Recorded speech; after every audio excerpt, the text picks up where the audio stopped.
Layer 3ක් කියන stainless steel kitchen රැක්කයක් ගැන තමයි අද වීඩියෝ එක. මේ දවස්වල Facebook එකේ සෝෂල් මීඩියා වල ට්‍රෙන්ඩින් යන අයිටම් එකක් තමයි මේක. ඔයාගේ කිචන් එකේ පැන්ට්‍රි එක උඩ ඒ වගේම කැම මේසේ මේ ඕනම තැනක තියන්න පුළුවන් කිචන් රැක් එකක් තමයි මේක. අපි දැන් මේ බොක්ස් එක අන්බොක්ස් කරලා බලමු. මේ බොක්ස් එක ඇතුලේ මොනවද එන්නේ කියලා. මේ බොක්ස් එක ඕපන් කරලා පස්සේ අපිට මේක ප්‍රධාන කොටස් 9ක් බලා ගැනීම හැකියාව තියෙනවා. මේ රැක් එකේ දෙපැත්තට එන කොටස් දෙකයි. මේ රැක් එකට එන ලේයර්ස් 3යි. ඒ ලේයර්ස් 3 යටට එන ප්ලාස්ටික් ප්ලේට් 3යි. සහ මේක සෙට් කරන්න එන ටික සහ ආයුධ ටික. අපි දැන් මේ කැලේ ටික පාවිච්චි කරලා මේ ඩිෂ් රැක් එක කොහොමද එන්නේ කියලා හදලා බලමු. ඩිෂ් රැකේ ප්‍රධාන කොටස් දෙකක් දෙපැත්තේ තියෙනවා බලා ගන්න පුළුවන්. මේ ප්‍රධාන කොටස් දෙකට තමයි මේ ඩිෂ් රැකේ ලේයර්ස් 3 සෙට් වෙන්නේ. හැම රැක් එකක්ම එන 4කින් මේ ප්‍රධාන කොටස් දෙකට සෙට් වෙනවා. මේ එන 4 සෙට් කරන්න මේ ඇලන් කී එක එනවා. ඊට අමතරව තව යතුරක් එනවා. මේ යතුර පාවිච්චි කරලා එක පැත්තේ යන්නේ අල්ලගෙන අනිත් පැත්තේ ඇලන් කී එකකින් තමයි තද කරන්නේ. මම මේ වීඩියෝ එකේ තද කරන්න නැත්නම් ඒක තමයි මෙච්චර කට්ටක් කන්නේ මේක සෙට් කරන්න. ඇත්තටම මේ යතුර පාවිච්චි කරනවා නම් පහසුවෙන් මේක සෙට් කරගන්න පුළුවන්. ඉතින් මේ ඇලන් ටික පාවිච්චි කරලා මේ වීඩියෝ එකේ තියෙනවා වගේ අපි ප්‍රධාන කොටස් දෙකට මේ ලේයර්ස් 3 සෙට් කරගන්න තමයි මුලින්ම කරන්න ඕනේ. මම මේ අයිටම් එකේ සයිස් එක තවන චුට්ටක් කියලා ඉන්නම්. උස සෙන්ටිමීටර් 60ක් එනවා. පළල සෙන්ටිමීටර් 53ක් එනවා. ඒ වගේම ගැඹුර සෙන්ටිමීටර් 23ක් එනවා. කට්ටිය පටල ගන්න එපා. මේකේ ලේයර් දෙකේ රැක් එකකුත් එනවා. ලේයර් තුනේ රැක් එකකුත් එනවා. මේ තියෙන ලේයර්ස් තුනේ රැක් එක.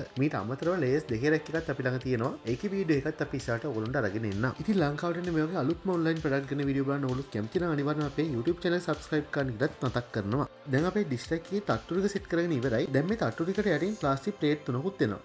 මේ ප්ලේට් තුන පාවිච්චි වෙන්නේ මේ ඩිෂ් එකකට දාන කෝප් වල පිඟාන වල වතුර බේරෙන තමයි මේ ප්ලේට් තුන පාවිච්චි වෙන්නේ. ඊට පස්සේ මේ ප්ලේට් එකේ කකුල් හතරට ස්ක්‍රූප් ඇණයක් ආකාරයේ කකුල් හතරක් තමයි එන්නේ. මේ ඇණ හතර පාවිච්චි කරලා කකුල් හතර සෙට් කරගන්න පුළුවන්. ඔයාලට පැත්තක් බැලන්ස් එක අඩුයි නම් පැත්තක් බැලන්ස් එක වැඩි නම් ඒකත් මේ ස්ක්‍රූප් ඇණත් පාවිච්චි කරලා හදාගන්න පුළුවන්. ඔයා හරියටම සෙට් කරලා තියෙනවා නම් මේ ඇණ හතර සම්පූර්ණයෙන්ම ඇතුළට එනකන් තද කරන්න තියෙන්නේ. මේට අමතරව මේ ඩිෂ් එකේ කටින් බෝඩ් එක තියන්න, හැන්දි ටික ගෑරුප්පු ටික තියන්න වෙනම කොටස් දෙකක් තියෙනවා. මේ වීඩියෝ එකේ තියෙන ආකාරයට ඒ කොටස් දෙකත් මේක රඳවන්න පුළුවන්. ඔන්න දැන් අපි ඩිෂ් එකේ සම්පූර්ණ වැඩ කටයුතු ටික ඉවරයි. දැන් තියෙන්නේ මේකට පිඟන් ටික කෝප්ප ටික අතුරලා බලන්න. ඉතින් ඔයාලට මේ අයිටම් එක ගෙදරටම ගෙන්න ගන්න ඕන නම් කරන්න තියෙන චූටිම චූටි දේ 0.71 අපේ WhatsApp නම්බර එක.